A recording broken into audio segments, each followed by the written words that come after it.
The Junkers Ju-88 was a twin-engined multi-role combat aircraft.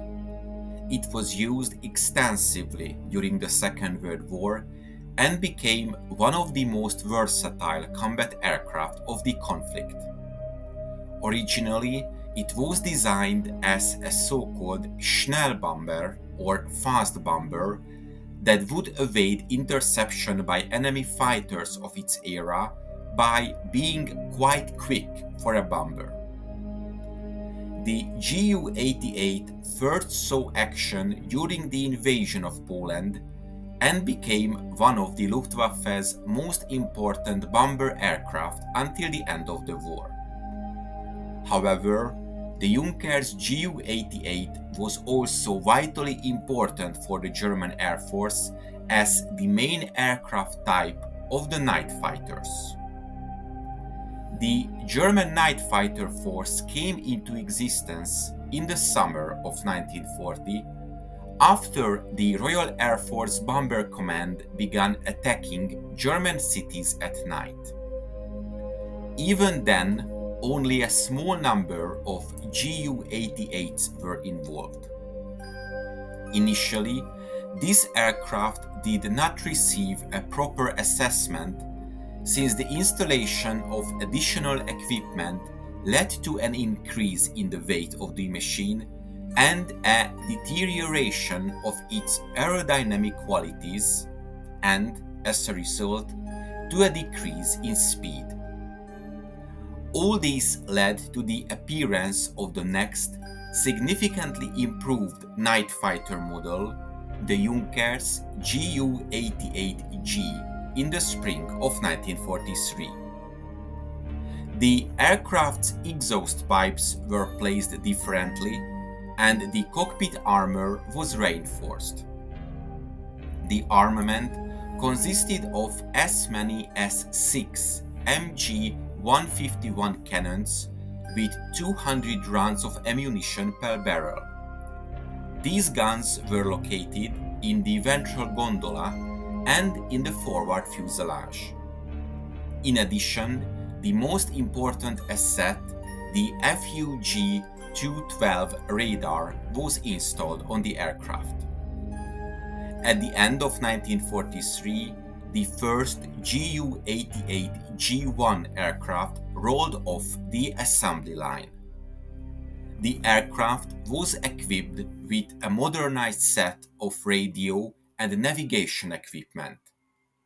The placement of crew members in the cockpit has changed.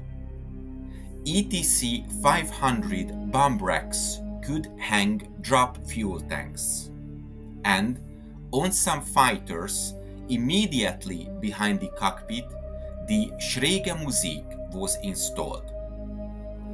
This phrase means weird music, and it was a common name for the fitting of an upward-firing autocannon or machine gun to a night fighter.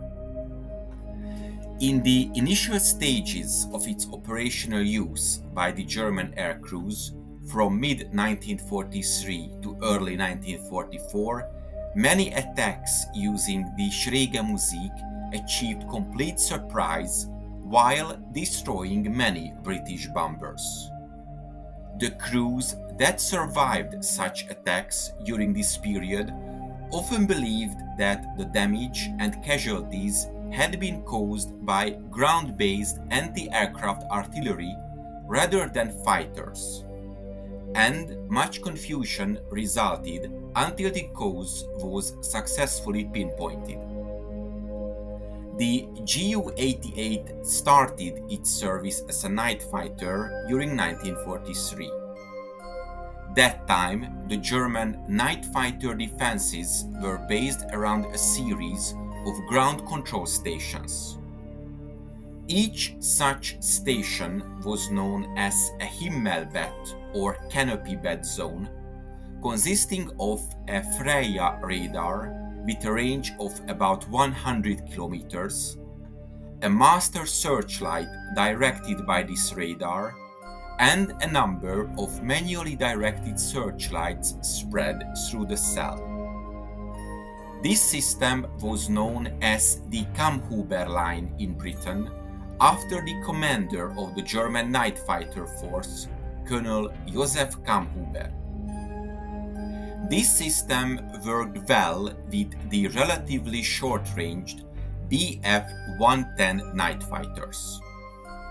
However, on the 9th of May 1943, a Ju-88 landed in Scotland.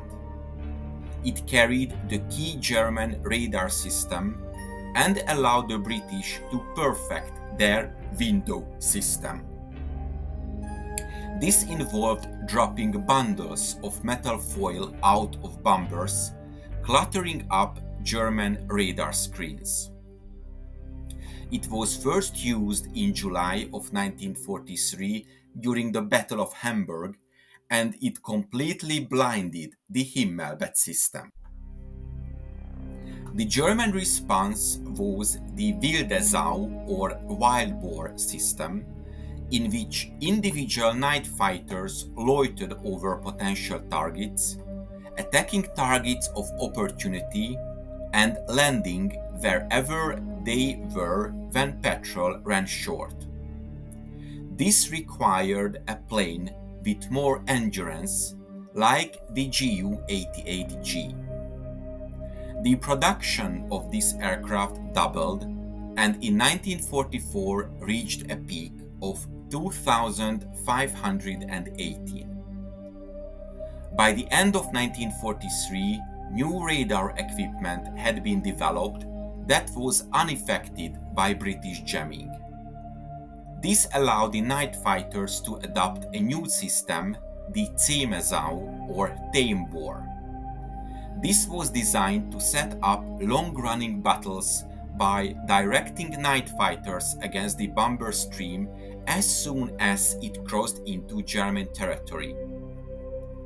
Carrying FUG-200 Liechtenstein SN2 radar, which could detect the Royal Air Force Monika tail warning radar system. This tool and the upward-firing Schräge-Musik guns that allowed the fighters to destroy the British bombers from below, the Luftwaffe began to inflict unsustainable high losses on Royal Air Force Bomber Command. During the Battle of Berlin in early 1944, losses rose to around 10% per mission. Despite these heavy losses, Bomber Command was only withdrawn from the skies over Germany during the month before D-Day.